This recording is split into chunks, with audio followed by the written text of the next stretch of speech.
as someone or both of you going through experience of like having children, I don't have children, but we never really talk about it either from the male perspective. Like we don't really talk about the working world, what it's like to have kids, all the difficulties of, obviously, having them, but, insurance and all these sort of stuff. And I think it's like a really good topic that we can just kind of like bro out on kids, something that we never Yeah. talk about. Yeah. First off, for what it's worth, I think you'd make a great dad. All right, man. Oh, I think you'd yeah. make a. I'd actually love to get Mike's perspective. Like, what's the thing? So, my opinion on this is like having kids always gets a bad rap, and like people are like, oh, it's hard, it costs so much money. I have more responsibility now. What's the best part about having kids? I think kids are great. Like kids, are probably sometimes it feels like they're the single source of joy in my life. So, what do you think about having kids? I don't know how much parenting tips I can give you, but I can definitely give you the story of how we got here, right? So where did it start? Where did it start? Like, so like you wanted kids, what, I don't know, 5 years ago, Yeah, I and mean, when a man loves a woman, Scott, oh it's yeah, just like, little birds and bees uh, action.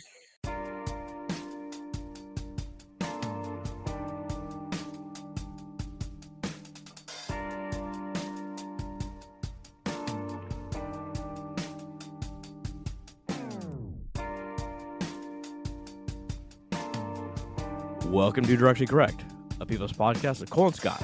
Today's guest, Mike Knott, Principal People Insights in Analytics and Medtronics.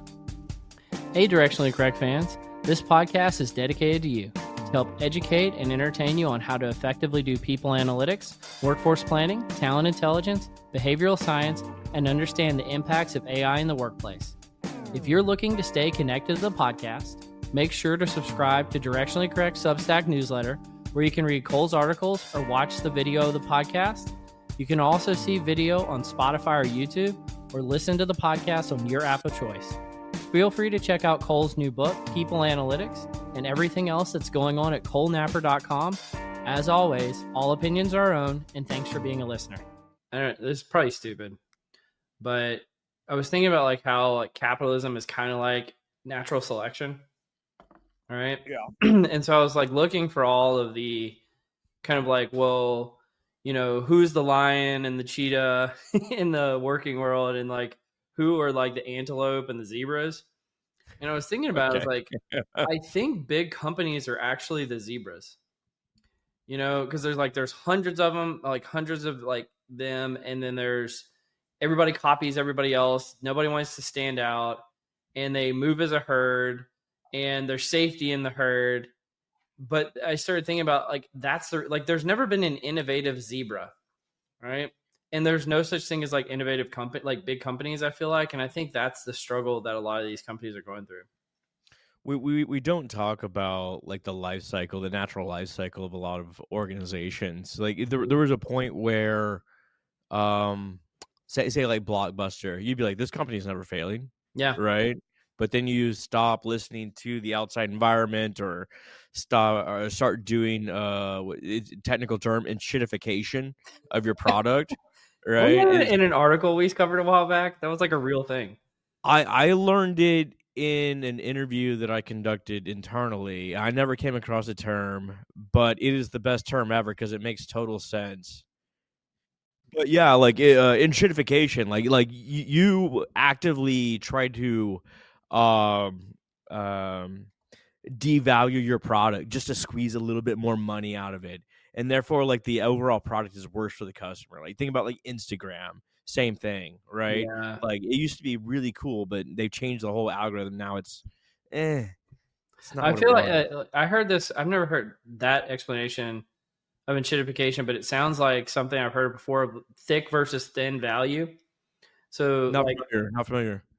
So thick value is like, let's say you're an airline and you open up like a new route to a new destination, and you charge more money because it's a new route. And so it's creating value, right? Like that's something somebody actually wanted to pay for.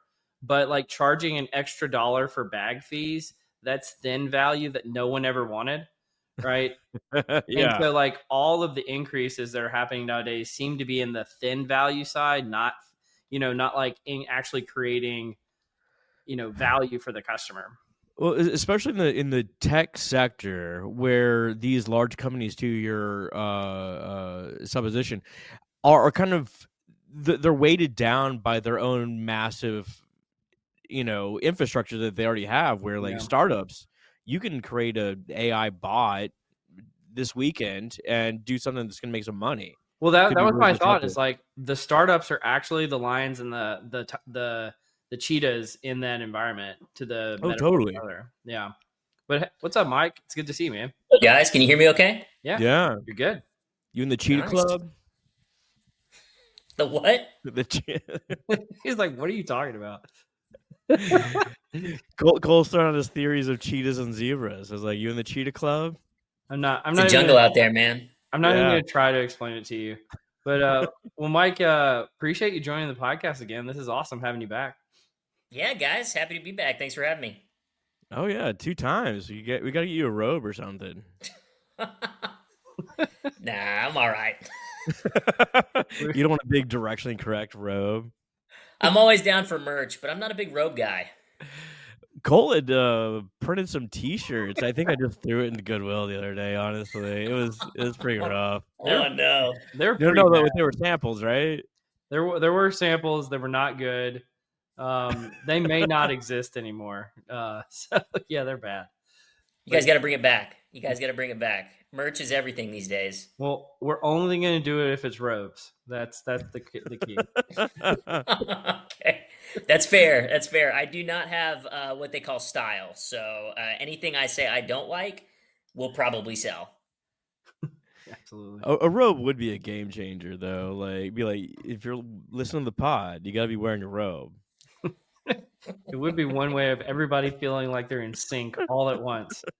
It's like, feel your robe at this moment, touch it. Very very community based, right? Like we're all in this together, Yeah. trying to just feel cozy in this Oh, crazy yeah. world of ours.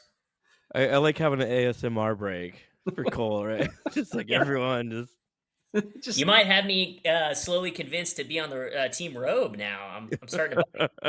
bringing them around one ASMR comment at a time. I mean, a robe. I mean, like that's high end hotel action. Like that's the best reason to go to a high end hotel. But Put the hasn't robe, somebody just worn hang it out. before you? Like, aren't you wearing someone else's That's my robe? that's my fear, dude. The hotels, they're cutting costs. They're not cleaning those things. Inshitification. That's the thick and thin value right there. Yeah. That proves the point. It's like you were listening, Mike. Aren't you sleeping in someone else's bed too? I mean, There's a lot of things that you just kind of have to ignore and hope for the best. just want to like hide that away in the brain for sure. Yeah. Anyway, what do you want to talk about today, Scott? Well, this is the greatest transition ever, right there, man. I got nothing, man. I like talking about hotel beds. Well, other than Mike just being like a great dude and a great talker, he is for me a very foreign concept. He just had twins, and he already had one hanging around there. A couple years ago, something like that. Mm-hmm. I But, got 2 like, and 3. And 2 if and you 3 years listen, old. yeah, I got 2.5-year-old, but I got numbers 2 and 3. Oh, there you go. There you go. And if you listen carefully, you might hear their screams wafting in the background. Yes. All right. So I don't know where my headphones are. We just moved. It's been a big year for us. Big year for the Knott household. So I have no idea where my headphones are. So you definitely might hear some screams. It is getting close to Halloween. You never know, right?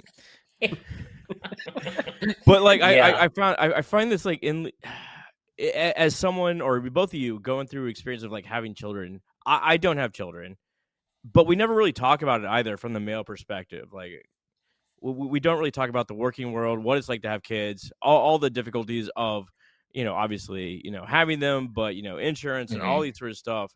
And I think it's like a really good topic that we can just kind of like bro out on kids, something that we never talk about.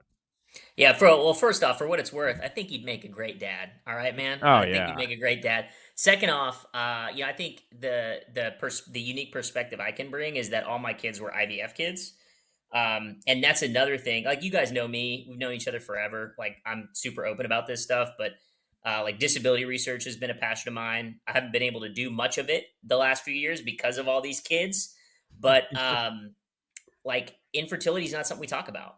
And Mhm. as people are waiting to have kids older, like the chances of infertility go up, the chances of miscarriage go up, the chances of having, some like birth defects go up, right? And we actually experienced some of that too, in with all three of our kids, and we can talk about that.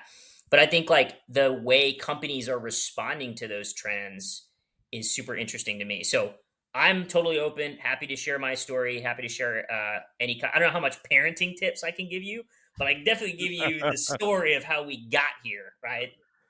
So where did it start? Where did it start? Like, so like you wanted kids, what, I don't know, 5 years ago, Yeah, I and mean, when a man loves a woman, Scott, oh it's yeah, just like little birds and bees uh, action.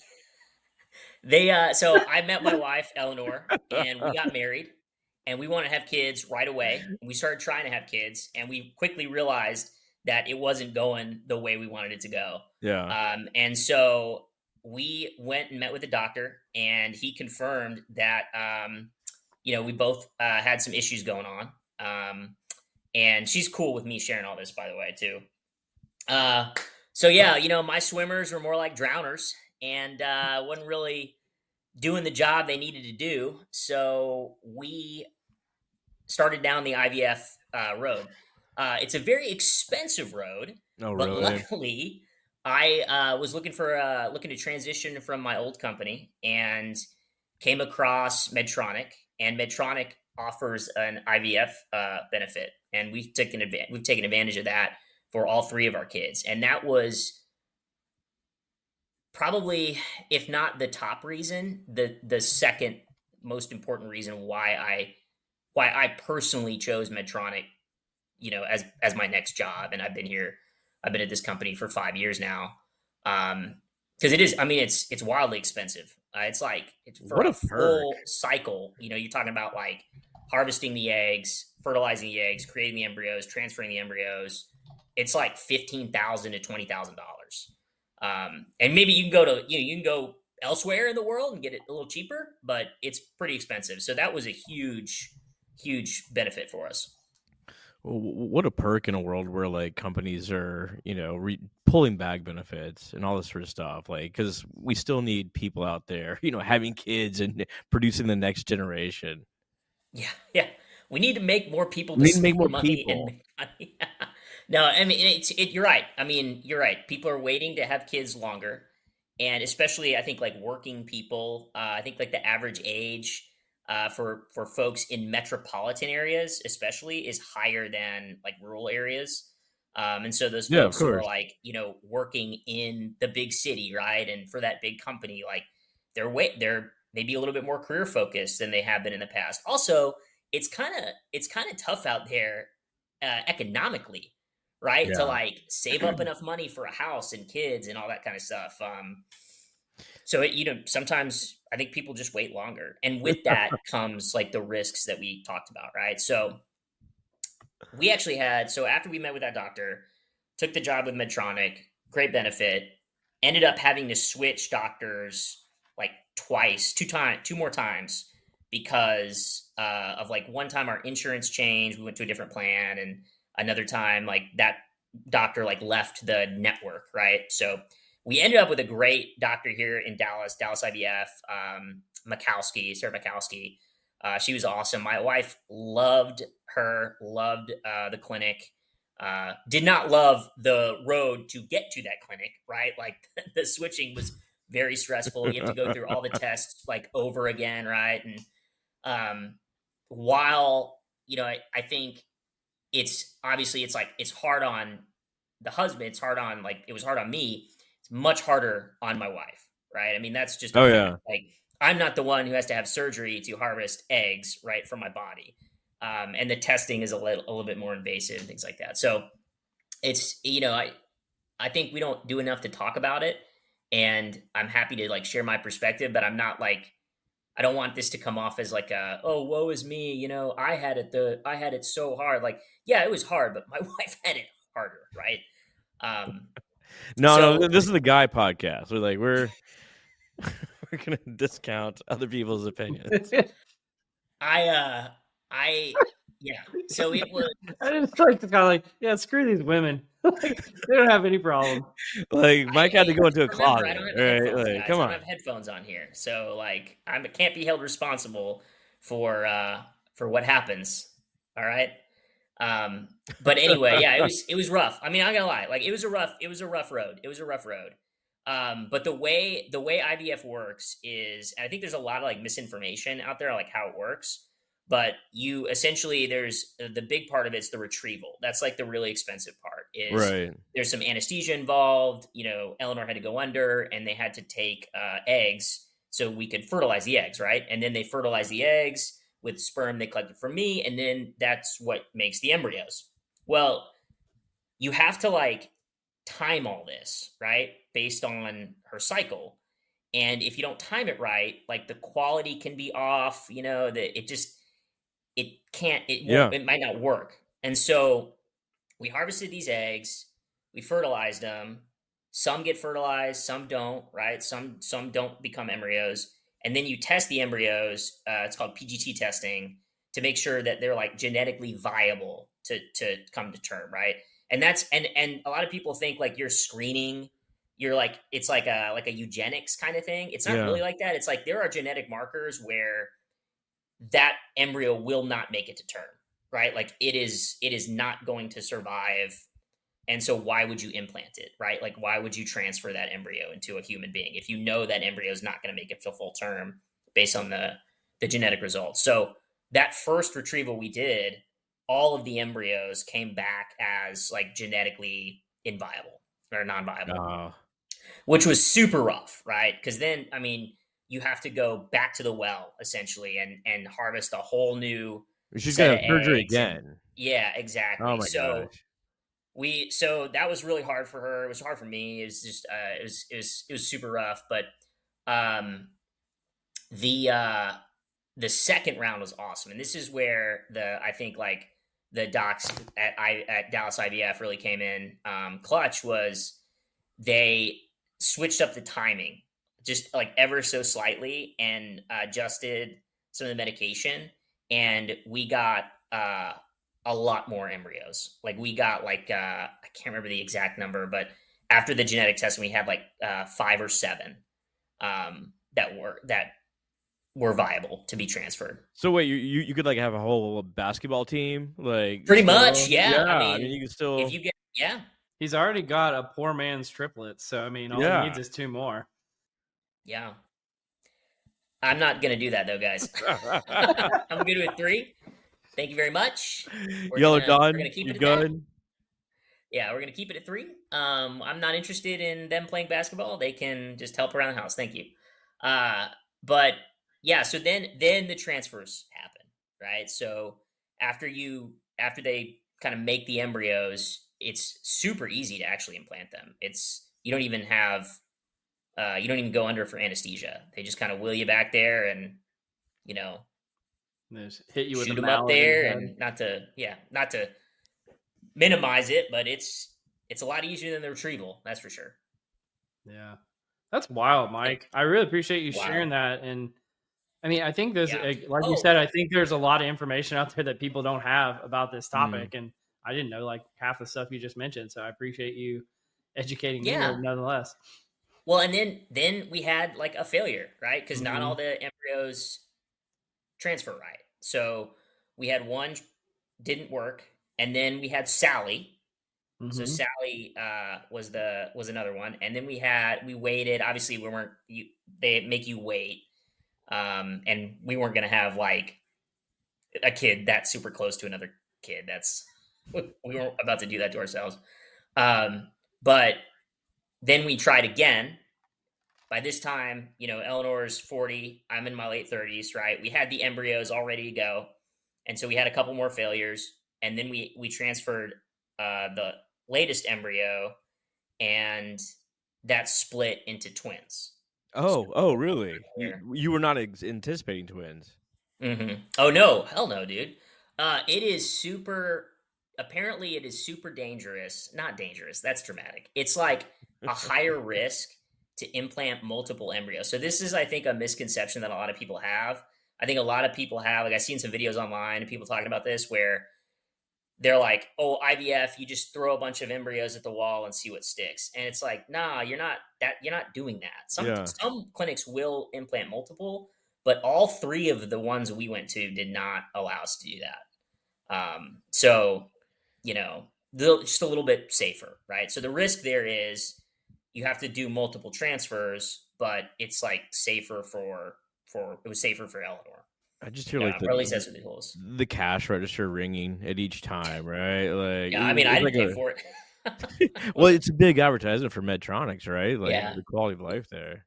And I'll tell you, like, I've seen a lot of other companies offer this benefit. And look, I mean, I don't want to sit here and like make it sound like there's a limit, obviously. Like you can't just like, raise an army over here because it is really expensive. Oh, But, clown you car. know, there's enough to make to where like your chances are really good. Um, and going back to the genetic testing, like I said, like it's not some like weird eugenics thing to me. Yeah. And in fact, like we had a crazy experience where like it doesn't test for everything. By the way, this isn't like some like CRISPR, where you can build your own baby kind of thing. Like that's not true at all. We actually found out. This is a crazy story. So Sally's pregnancy, or my Eleanor's pregnant with Sally, right? Everything's going fine. She goes in for the last ultrasound before the delivery. And of course, that is the one I don't go to. I'm like, I don't need to go to this. This is fine. Like, what could possibly go wrong? Hey, you got this. Yeah. And she calls me like bawling because they found what's called like frontal bossing on the ultrasound. And that's where the skull is kind of growing out. And we had no idea what was going on. Like, this could be hydrocephalus, which is like fluid in the brain. It could be like super, super severe disability, something like that. And we just didn't know. And so they referred us to the maternal fetal medicine at Baylor Scott and White here in Dallas, and we met with really great doctor Zach Rubio. And I remember sitting down with him, and he's kind of staring at the ultrasound, and he's like, "This doesn't just happen. Like this is something. Something is going on here. Like something genetic is going on here." And so we both got tested like on a second level of genetic testing, like super specific. And it turns out there is like in my wife's family a gene called the twist gene. It's like a little twist in our story here that caused a disorder called Say3-Chotzen syndrome, which is like a 1 in 100,000 baby syndrome kind of thing. And it causes the main symptom, like the biggest symptom, is craniosynostosis, which is where a baby's born, their skull's kind of mushy, and it's got like Yeah, these yeah, little yeah. plates in it, right, and soft spots. Well, as the baby grows, those sutures between the parts of the skull harden, and the skull becomes like an adult skull. Well, with craniosynostosis, those sutures like fuse super early, so the skull starts to grow abnormally to kind of compensate for the brain, right? To like make room for the brain. And there's a bunch of risks there where it's like if the skull is too small, the brain gets like builds up a bunch of pressure. You could have intracranial pressure. If you don't do anything about it, there could be like developmental issues and all this stuff. So, I mean, naturally, we're freaking out, and Of course. it turned out to be fine. I mean, not fine. She had to have like two surgeries, got an infection after one surgery, had to have emergency surgery. What we got through it, and she's awesome. Like, she is super smart, like just a That's little great. ball of joy. We love her so much. It's great. Everything worked out. Um, and like we just had no idea, right? And who knows, had we been in our 20s when we did this, like maybe it would have happened, I don't know, but we got super lucky. And then with the twins, it happened again, and we decided as a couple, like as a family, not to go back to the embryos that we were going to implant and test again.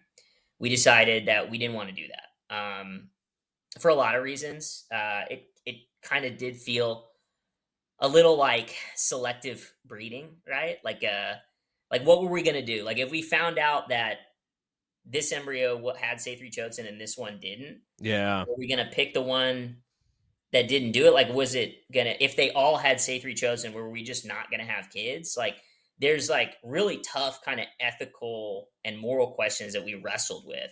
And ultimately, based on that and like the risk to the embryos that we already had on ice, we decided to not test those and just say, hey, like, we're gonna trust God with this, we're gonna move on. And if it happens, it happens. And it happened. And they both got say three chosin.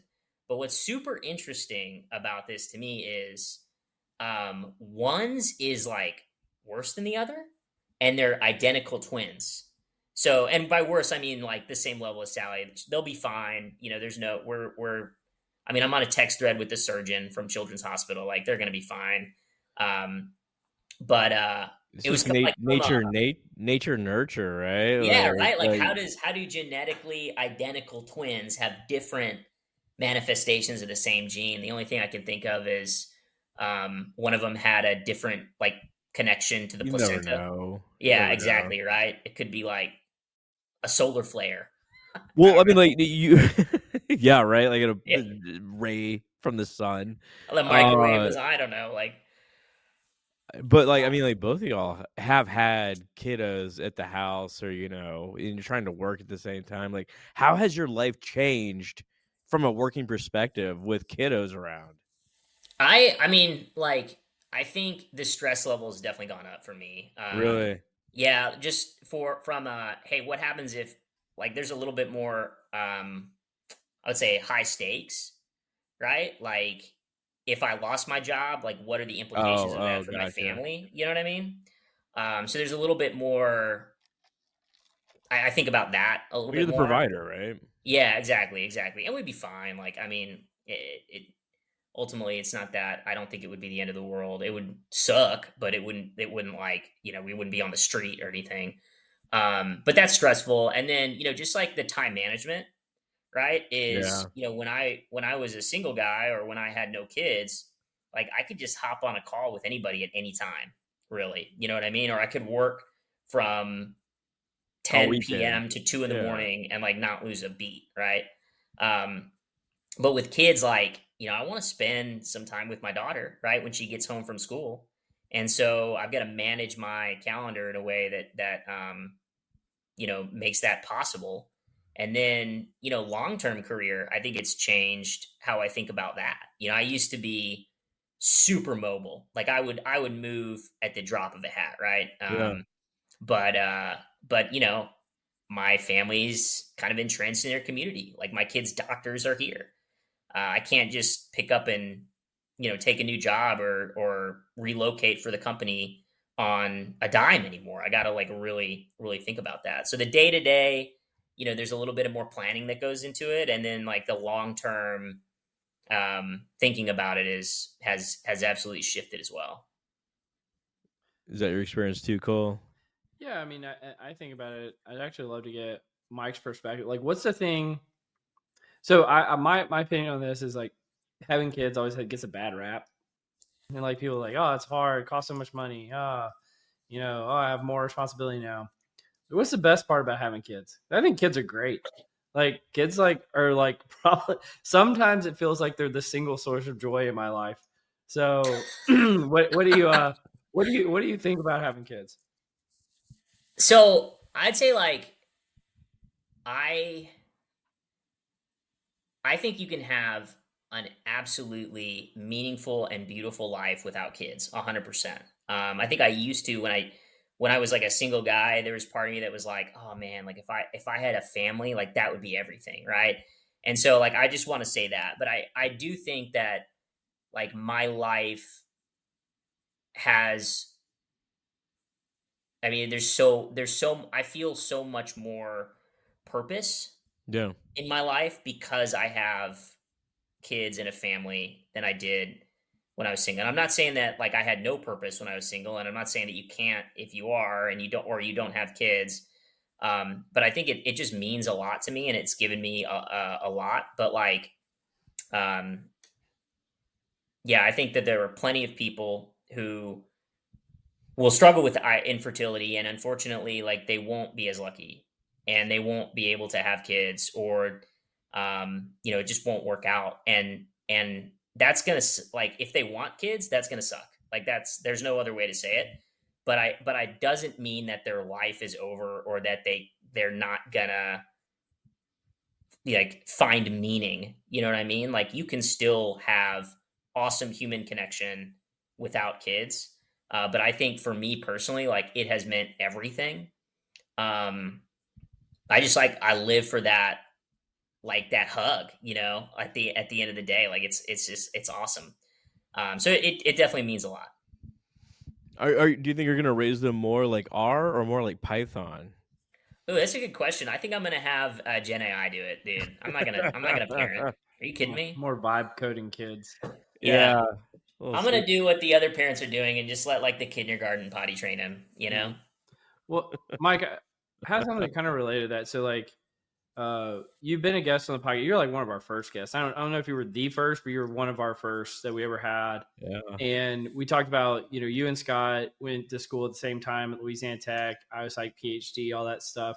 And you mentioned earlier, kind of like you haven't been able to engage in as much of the disability research as you'd like. What are some of the things that you're working on that you get enjoyment out of at the moment? Yeah. Well, paternity leave, man, I gotta say, I read half of your book. I'm still working through it, but I started reading your book. And I gotta say, I am very proud of you. No, thanks, man. You waited all the way until the second paragraph of the first page to cite yourself. And Yeah. I'm very impressed. I thought for sure that book was going to open up with a quote: "You miss 100% of the shots you don't take." Wayne Gretzky, Michael Scott, Cole Napper. Yeah. And You know me too no, well. but in all seriousness, it's a good book, man. I've enjoyed it. I think you ask a really good question, right? Is like, where is people analytics going to be in the next like 5 to 10 years, or even 3 to 5 years? And you kind of give a challenge, like, hey, if we don't get our stuff together and start adding value, like we're not going to be here, and we're just going to be embedded and absorbed by some other part of HR or by the business. And so I would really like to go back to your book in 3 to 5 years and see like what has actually played out. So like do a calendar invite. We can talk about that. But we can talk anytime you and I want. love Mike. your We don't Houston have to wait Astros 5 reference. years. Yeah. Yeah. And I did love your Houston Astros reference too, by the way. You're welcome. RIP to the Houston Astros season, though. Yeah. So that's been a huge bummer to me. Banging on. What was the Astros reference?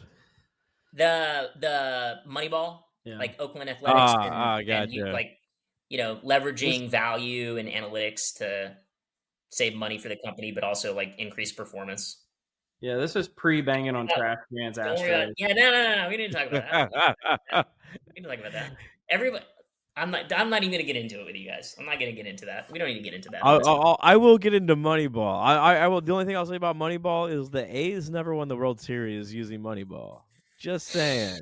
Just they barely made the playoffs. Yeah, I was actually thinking about that yesterday. I don't know why it came up, but I was thinking about Moneyball, and I was just like, kind of the similar point, but not exactly the same, which is it seems like it's like the poor guy strategy, right? It's like, oh, I'm going to use numbers to win and calculate things. Ooh, it's like, or you could just go win. It's like, why don't you just go try to win? How about that? Throw some money at this thing, right? Yeah. Let's go win. Or stop making excuses and just hit the ball, so to speak. Yeah, there's got to be a little bit of analytics, a little bit of inspiration. I mean, what was it you were telling me once, Scott? That like, there's not that big of a difference amongst like talent groups in the MLB. Yeah, but it's just like I used to work with the guy that was on the Chicago Cubs, and he was saying like when you get down to the field, like the teams are pretty even as far as talent goes. Results vary. Marlins, this sort of thing. But like overall, the teams are pretty even. It's all about culture and just like in the moment performance. It's like, wow, that's really crazy. yeah. Baseball is a different animal too. That is like very much an individual sport with like a team concept. Whereas like say football is on the other end of the spectrum, where like you need some 300-pounder to like throw a block, so another guy can like run to the end zone, get a touchdown, like kiss the cheerleader, like and live Yeah, happily ever yeah. after. Like the success is way more dependent on other people, Oh whereas yeah, in MLB, like you could be, a superstar on a terrible. You could be Shohei Otani on the Angels. You know yeah. what I mean? The best players, the better than Babe Ruth, and you just lose every game. Like the headlines used to be Shohei Otani breaks record XYZ. Angels lose 5-3, right? Like, And of course, you do have like these generational talents. Not to say that every player is, equal, but across the board, there was some guy that was like a bench rider in the NBA, and he was talking about dealing with people at the park, right? Like do pick up basketball, this sort of thing, and they would clown him for being like a bench rider in the NBA, and he's like, I am way closer to LeBron than you are to me, right? That's how close the skill gap is. Hmm. Yeah, I mean, there's only like once in a generation talents, like Johnny Manziel, once every generation. Oh, So Johnny Manziel. You guys, JFF. I got my jersey on the ground over there, my There he is. autographed Johnny there he jersey. is. I'm going to Hit the him with Auburn the game money. tomorrow. Y'all want to move on? A little confusion matrix. Yeah, let's do it. Let's do it. The Confusion Matrix. Let's do it. Okay. As always, Cole is the arbiter of truth. If he likes your answers, then he will make you a social media tile that you can share with your friends, family, Medtronic wide, etc. So this is a little bit of just random questions, but they're like kind of bastardized from true interview questions asked by recruiters. But Cole didn't seem to like that bit, so I changed it up a bit and just made it different. Just Okay, recycling it. Just I'm just recycling it. Hey man, they got good content here. It's just a little bit different. Uh, I love this one. Do you mind if we record this, Mike? Like, mind if we record this? Okay. Have you ever seen a UFO? Like, you go around hunting every so often out in the country. Have I ever seen a UFO? Yeah. Uh, so yeah, I mean, I've definitely seen like moving lights in the sky that I didn't know what it was. Yeah. Um, but yeah, man, I just think that stuff's like China. You know what I mean? Testing out like a new drone or something. Their new weather balloon, their new Yeah, whatever. it's Mylar balloons. It's always swamp gas and Mylar balloons. That's all it ever is. yeah. I I don't mean, know. pretty much. Go down to like the Dreamland out in like Utah, New Mexico. Yeah, it's like why are you always seeing UFOs strangely close to military bases? Isn't that weird? That's so weird, right? What a coincidence.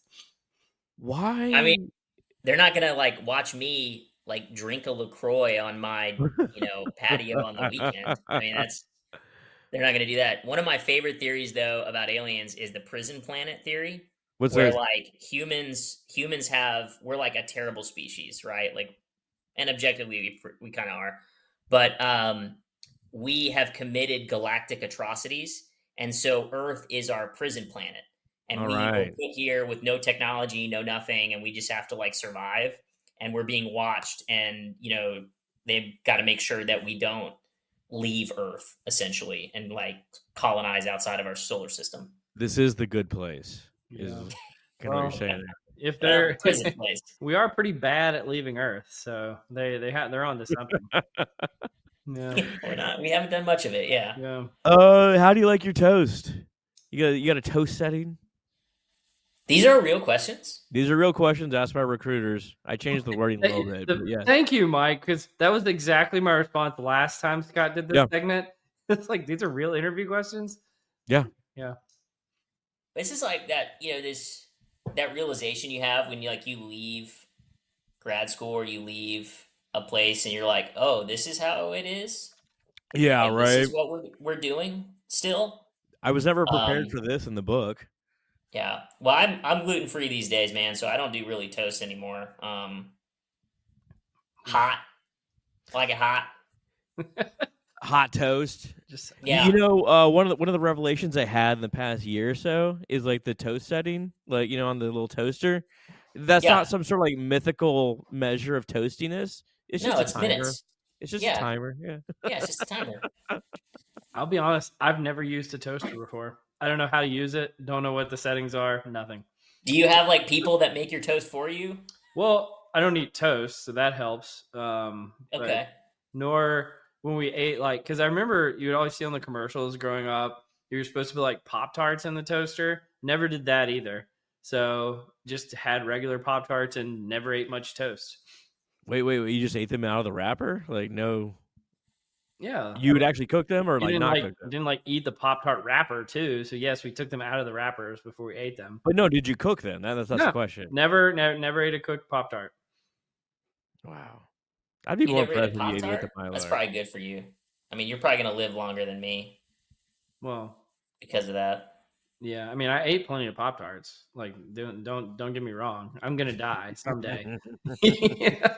You know, I will say this about Pop-Tarts. We need Pop-Tarts involved more in college football. If Yeah. you Yeah. watch the Pop-Tart Bowl, that is the most fun bowl game I have watched outside of a playoff game.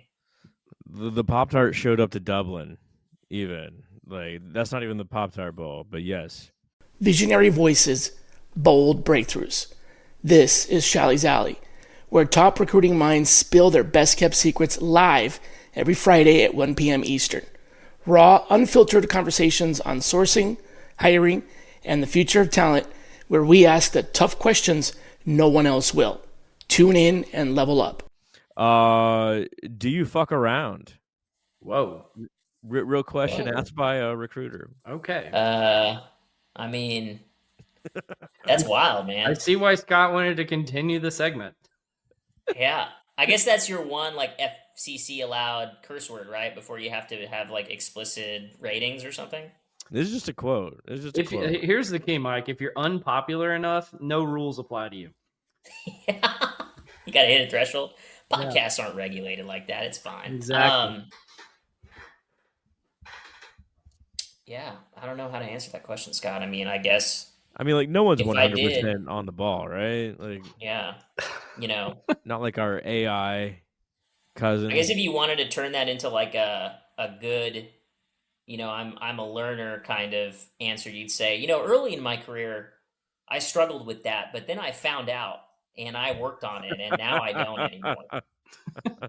Would you say it's found out later on. FAFO? Is that what you said? Yeah, I think it's incorporated like that. You know, oh, this guy's kind of funny, and then also he's serious enough. I don't know. Anyway. All right, last one. What was the last hashtag you used? Oh, geez, do people even use hashtags anymore? I think. Yeah, I think it's like a dated question, right? Yeah, I think Yeah, it's like that algo. I think it's funny how people still use them. It's weird. I'm like, is this Probably hashtag sports cards is what I used. Post a pic of my Nolan Ryan rookie. I mean, knowing me, and this is lame, but probably my last hashtag was hashtag people analytics. Because it's pretty lame. Yeah, that's pretty lame. That's pretty lame, dude. Yep. That's bad. Oh, well. I named my college football pick'em team hashtag fire the coach. I think that's probably my last hashtag. Yeah. I get it. You It's like firing yourself. Yeah. Right? Self-deprecating. Yeah. Well, you want to do some nerdery? How do you feel about, before we go to the nerdery though, not to host your podcast for you, but how do you feel about Arch Manning so far this year, Scott? Really concerning. Really concerning. I think he's turning the corner. I think he needed a slump buster. He got And that. slump buster's name was Sam Houston State, huh? Yeah, I think he needs to just fucking spin the ball, and he'll be fine. But there's something weird with his arm motion that wasn't there last year. There's something people were suggesting that he was injured. I never really thought he was injured, but I do think that he had a mental blockage, which is even more concerning. The mental part of it is the thing that I think is not being talked about enough. I mean, the guy is from a football royalty, right? It's from football royalty. The amount of pressure on him has got to be just unlike any other college football player in the history of college football. I mean, name preseason Heisman favorite when you haven't even really played. Named preseason #1 draft pick. Like people Yeah, were picking him to go the #1 in the 1-1. draft. And that Texas was going to win the championship, right? They were preseason ranked #1. Like all the things. How many times has that happened in the history of college football? And all that talk of like, hey, this is the nephew of Eli and Peyton. Like, He it's a should lot of call pressure them for more. a 19-year-old kid or however old he is. Well, I look at say like Jackson Arnold that last week. He got blown up by Oklahoma because he just held on to the ball, like refused to throw the ball. I think like a lot of the same things was happening, but Yeah. The thing about him is I think in a previous era of college football, Arch Manning probably would win the Heisman someday. He might not now. And the reason why is because underclassmen didn't used to play as much, and the older guys played, and people didn't transfer from school to school all the time. And like when somebody was like a good recruit comes in, the person that's a starter ahead of him just transfers out and gets a payday from somebody else and things like that. And really, I think all he needs is a chance to develop, because he's clearly like a generational talent. He's clearly very good. He's just like, to Mike's point, he's got all this pressure on him. He's being asked to like perform at Heisman-like levels too early. Like, I feel like it's unfair expectations to put on a guy. he made a throw against a kid. Yeah, he made a throw against Ohio State that was like 1-1 QB, right? Like perfectly passed, and then like 2 plays later, missed a wide open guy in the flat. Like there's something mental there going on. yeah. Mm-hmm. One of the things I love about these moments is like there's a random person in Brazil listening to our podcast, and they're like, "What are you guys talking about?" Who the hell is Arch Manning? Is that even a real name? I like really obscure topics that are Put it in football terms. Yeah. Yeah, a little bit of a different guest you've got on today. Like probably not as accomplished as your other ones, but we'll have a combo. There's probably a people analytics tie in here. Like, imagine like if you do have an employee that is like struggling with just confidence in general, like I don't know, refusing to speak up in meetings or something like that. Like, what do you do? Because you can't just be like, get 4 inches taller. Get confident. Like, I don't know what the fuck to do. Well, I think and then like in football too, I think about how individual that is, right? Like some players respond to you getting in their face and challenging them, whereas other players shut down when that happens. And how do you like as a coach, as a leader, like recognize that? And what's that? It's like the individualized consideration component of transformational leadership. So like everybody's different, they're all motivated differently, and how do you as a leader figure out how to maximize that potential? Wow. Pulling out the leadership theories on our ass. I still have a flashbulb memory of the flashcard of transformational leadership that I used in to study for comps. I love it. In grad school. Like it's still burned in my brain, that little piece of it. I love it. That's awesome. I have here's a quick Mikeism. We were it was late at night. We were studying. We had a training test, and Mike had just happened to say something about something I hadn't covered, and by God, it showed up right on the test like 5 minutes later. And I was like, hell yes. That was the second. There was another time I saved you, and it was after one of our stats tests. I came into your office and you and Jason were hanging out, and I said, "Hey, which question on did you pick for the last part?" And you were like, "What do you mean pick?" And you both were like, "No, you had to answer both of them." And so I was like, "Oh no, I screwed up." And I went back, and the professor was like, "No, you were right. Like they need to tell me which one they want me to grade because I'm going to grade the lower one." And I was like, "Oh, geez." Fucking overachieving. Mike with his reading skills. Yeah. I say we could go down memory lane for sure, but Cole, you wanted to get into this something called the nerdery, is that right? We don't have to. I mean, like if you've got more stories about how you saved Scott, I would be glad to hear them. I think we're at a good stopping point with the stories because I feel like any more stories we get into, it's gonna like get into a place where like I can't let you publish this thing, and I don't want to deal with that. I got like 3 that came to mind that would probably be like for a There you go. There, hey, lesser it's all good. podcast. So, Yeah. what's this nerdery you're talking about, Cole? What do you got Where do you going want on to in start, there? Cole? The nerdery. Where do you Yeah. want All to right, start? let me hit you guys with the first one. It's actually kind of related to what Mike was saying about like Arch Manning and transformational leadership.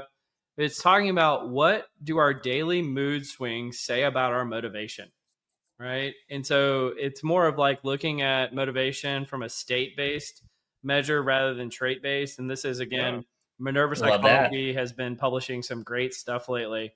But what they said, the new research suggests from Hewitt et al. 2024 that our brains value rewards differently based on our momentary state. And that motivation specifically boosted reward sensitivity, not effort sensitivity. In other words, when you're motivated, the potential rewards simply seems more valuable, making the effort worthwhile. And motivation's not stable, it's a dynamic state. And the link between motivation and the choices you make is stronger than you think. So again, the state that you're in dictates the choices you make in a much more great way than what you might suspect. And so a person's current motivation was a better predictor of their choices than any long-term personality traits. So I thought this was fascinating, and I guess it's sort of related to what we were talking about a second ago. But what do you guys think about this concept that our daily mood swings affect our motivation or our choices more than you might think? Please don't all go at once. I think Mitzi would love this conversation. I know. I know she would. Mitzi. I so like I kind of just, maybe it's the narcissist in me, but I immediately like try to apply that to my own perspective, right? And there are absolutely days where I am like super motivated to accomplish X, and I will, go to any lengths to talk to the right people, look up the right research, whatever the question is. But there are other days where like my motivation is to just like survive the day, and it's Yeah. I am gonna do the bare ass minimum to get by. And especially like when, talking earlier, like when when Sally was having her surgery and all that stuff, like those were days where like my motivation is to like, go to the hospital and not totally lose my mind. Yeah, so I can absolutely see how like that would play into it. I wonder if like motivation, how interconnected motivation is to other phenomena, like, external experiences and personality. Like what's the intersectionality there, right? Like how does it intersect with other stuff? And is that really what's driving the behavior choice? Yeah, I mean, there's genetic component and all sorts of things that we're not familiar with. Like I love the application of like this experience sampling methodology to get the more complete picture of how people actually experience the world, right? And like Yeah. perhaps you can identify certain times when people are higher or lower motivated. I'll take the opposite sort of perspective that you did, Mike, from like a researcher or like someone in an organization. Much like how do you coach up someone that has no confidence? Like I don't really know how you apply a state-based sort of intervention unless you can recognize it super quickly that someone is in this state to maximize their output. Maybe AI can help us do this, but you need almost like a stable trait-based, low-level, some sort of intercept to attack on these sort of things. Yeah. I think it depends on if you think like you can manipulate states or not. Like if you think states can be triggered or you can control what state you were in with the Clearly right you training can, or whatever, right? then giving them like the confidence, or like putting them in situations where they can win, Yeah. and they can know that they can win and be successful. And so then they can kind of put their mind in that state where they were when they were successful, right? And it reduces that anxiety or reduces that lack of confidence. I don't know. Almost like a young quarterback who needs a little time to develop, that they never really got. Like they need that chance. Let your playoff caliber team play Sam Houston State. Oh, yeah. Yeah. So, I mean, my thought on it is, I guess, So Scott's was the opposite of Mike's. I'm going to say the opposite of Scott's, but not the same as what Mike said, which is like one of these things that we've been using in psychological research for a while that's just always bugged me is that we're like comfortable that our stable trait-based measures are predictive of things like performance with just a certain level of like correlation coefficient. And then like it never really goes up. So we plateau, we never really get better. But then we write off examples of ways that we could actually go beyond that threshold, perhaps from like state-based measures. And so if you were able to couple those trait-based measures with something state-based and ways of measuring that and then improving that kind of to Mike's point, I think that there's actually a lot of like, let's say, area for future research that could happen that could really make a difference there. So I think it's actually a really intriguing space. Well, all of those state-based measures, they're just treated as error under the Correct. trait-based, Yep. right? Those are just residuals. And maybe there some of it is true error and some of it is false error, Yeah. right? Like a false negative, right? So Yeah. like I think again there's probably some real signal there that could be sussed out if somebody were ever so curious. Well, I mean, Yeah. this is the beauty of, say, like Mitzi DeSales' research. Like, there are times where you feel powerful, right? And there's times that you feel like meek. Like telic, perhaps. Is that what it is? I can't forgot remember. It's anymore. either telic or paratelic. I always get them confused. Yeah. And maybe the technology's changed, but I kind of lament that we can't like crack this for organizations yet because, over the last like 10 years ish that I've been doing this work, I'm kind of becoming increasingly disenfranchised a little bit with some of I think they're important, but like the biannual annual survey, right? It's Oh, yeah. like, how do we do something like experience sampling method where you're not, pulling manufacturers off the line or like pulling doctors off of the operating table, to take a little quiz on their phone? Like, how do you crack this for an organization to really like drive value and also, get the right kind of buy-in where you're actually sampling like a good portion of your organization, and then like get over the data privacy concerns, right? Because you're not going to be able to do this in a lot of places in Europe in the same way that's that a you whole could, different issue. Yeah. in the US. Yeah, agreed. Well, Scott, you want to move on to one of yours? Sure. What do you want to talk about? You want to talk about comedians or job perception? Why don't we talk about the bullshit jobs? Yeah. Since it's kind of related to the inshitification earlier that we talked about. So, yeah, I mean, this article is titled Bullshit Job Experiences at Work and Subjective Well-Being, the Moderating Role of Protestant Work Ethic. So they define bullshit job experiences kind of like the way you would in your daily life. It adds no value. You're just kind of like a meaningless task, this sort of stuff. So that they identified folks that obviously had gone through some of these sort of things. 1,400 people in the sample. They administered some sort of measure of this bullshit job perception, subjective well-being, and Protestant work ethic. And what they found is that perceptions of bullshit job experiences was negatively related to subjective well-being, but only for those people that had low work ethic. For people that had high work ethic, bullshit job perceptions was not associated with subjective well-being whatsoever. So your actual work ethic moderated your perception of these sort of mundane, meaningless experiences. And just to make sure I understand it, you're saying if you have a strong work ethic, you don't feel like they're mundane, but if you have a bad work ethic, you do? If you have a strong work ethic, it's more like these bullshit job experiences don't bother you. Okay, yeah. That's a better way to... So you don't mind filling out the expense reports and creating TPS reports if you are high Protestant work ethic, right? If you have a low work ethic, it does bother you. It does bother you, okay. Because you got to do what you got to do. You just got to get it done. I kind of think that, yeah. Fair enough. Yeah. I think there's been a lot of talk lately about bullshit jobs is like AI is going to come and like disrupt a lot of like the meaningless work. So maybe our jobs would become more meaningful. I don't know.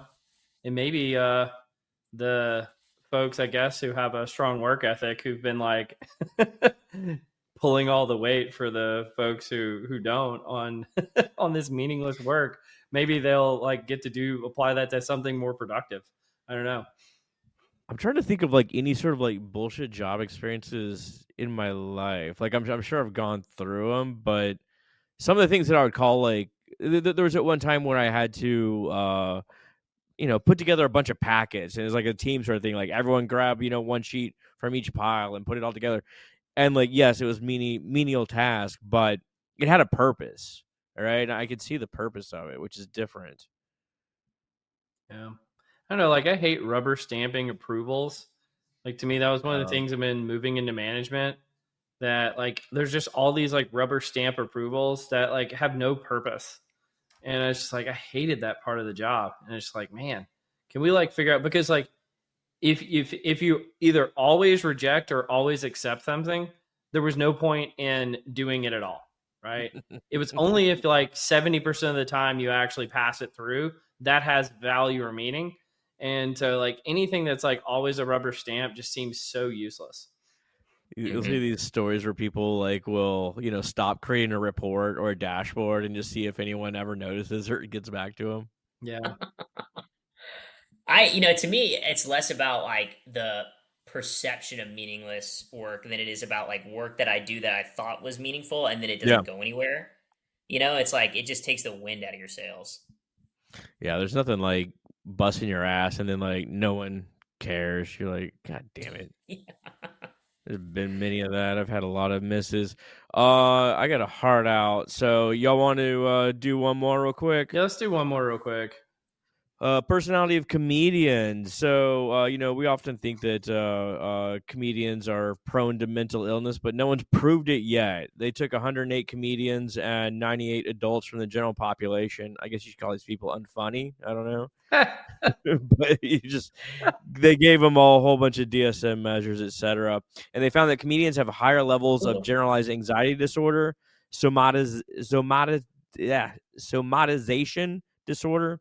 So essentially like feeling symptoms physically, and higher rates of alcohol and substance abuse. They also have a higher openness to experience, extroversion, and malignant self-regard. Some people just call that more fun, Yeah, right?